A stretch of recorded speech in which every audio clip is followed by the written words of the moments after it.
Hey lovers! The pump I'm using today is very straightforward. It has a soft suction cup, a handle to create pressure, and a container to collect your milk. Before you start, make sure your hands and all pump parts are clean and completely dry. Find a quiet, comfortable spot where you can relax, maybe play soft music or look at a photo of your baby. Relaxation helps your milk flow.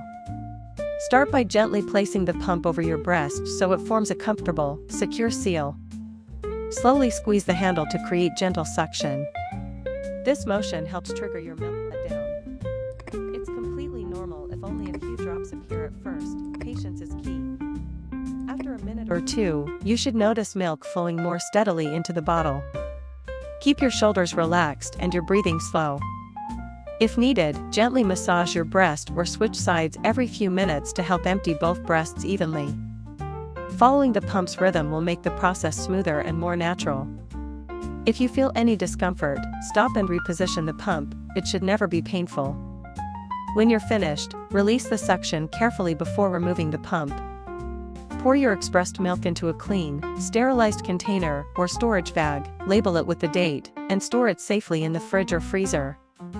Remember, every mom's flow and timing are different. Don't compare your output.